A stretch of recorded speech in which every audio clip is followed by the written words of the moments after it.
Drama serial शेर की कहानी एक ऐसे मोड़ पर आ चुकी है जहां हर रिश्ता, हर फैसला और हर इमोशन एक नए तूफान का इशारा कर रहा है। शेर, वो लड़का जो अपने परिवार की इज्जत और अपनी मोहब्बत के लिए हर हद से गुजरने को तैयार है, आज खुद सवालों के घेरे में खड़ा है। क्या वाकई उसका भरोसा, उसकी मोहब्बत, उसकी ताकत अब उसकी कमजोरी बन चुकी है? शुरुआत होती है उस लम्हे से जब शेर को यह खबर मिलती है कि उसकी बड़ी मां ने उसकी बहन की शादी उस फहद से तय कर दी है जिस पर खुदा भी भरोसा न करे।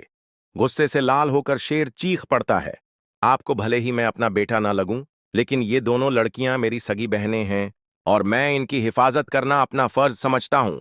उसकी आंखों में आग है, जुबान में सच्चाई और दिल में सिर्फ एक बात, इज्जत से बड़ा कोई रिश्ता नहीं होता।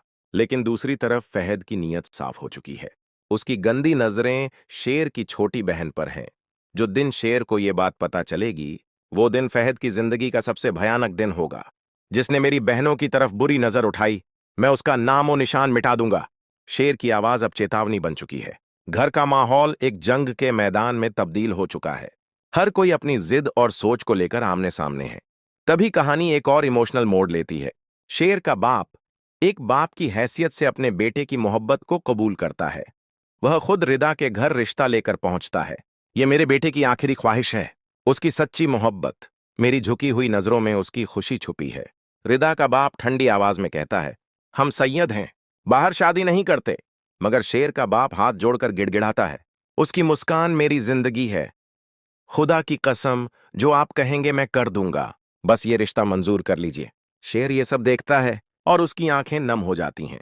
बाबा, अगर आज भी हमें खाली हाथ लौटना पड़ा तो भी मैं खुद को खुशनसीब समझूंगा, क्योंकि आज आपने मेरी मोहब्बत को इज्जत दी है। मगर मोहब्बत की इस रोशनी में एक अंधेरा घात लगाए बैठा है। इससे पहले कि शेर और रिदा का रिश्ता मंजिल तक पहुंचे, शेर के बाप का कत्ल कर दिया जाता है। अपने ही खून के हाथों, अपनी ही आंखों के सामने शेर की दुनिया उजड़ जाती है। उसके सामने उसका सबसे बड़ा सहारा गिर जाता है और वो खुद गिर जाता है। अपनी होशो हवास खो बैठता है। अब वो नॉर्मल नहीं रहा। उसकी याददाश्त, उसकी बातें, सब कुछ बिखर चुका है। कभी कहता है मैं तुम्हें जानता हूं, कभी पूछता है तुम कौन हो। बदर, शेर का सौतेला चाचा, अपनी हवस और लालच में अंधा हो चुका है। भाई ने सब कुछ शेर के नाम कर दिया, अब वो झेगा ही नहीं। उसके बेटों के साथ मिलकर बदर ने साजिश रची है और शेर की बड़ी मां भी शायद इसी खेल में शामिल है। मगर बदर यहीं नहीं रुका। उसने ये भी तय कर लिया है कि इस कत्ल का इल्जाम फजर और उसके परिवार पर लगे। और अब एंट्री होती है फजर की, जो अपने बाप सुजात से कहती है, बाबा आप जैसा कहेंगे वैसा करूंगी, चाहे किसी की जान लेनी हो या अपनी देनी हो। सुजात कहता है, मुझे सिर्फ फहद नहीं, पूरे खानदान से बदला लेना है। अब फजर शेर के इलाज के लिए उसी हॉस्पिटल में तैनात है। उसकी दवा, उसकी जिंदगी, सब कुछ अब फजर के हाथ में है। शेर अब सिर्फ 2 मिनट की याददाश्त वाला मरीज है।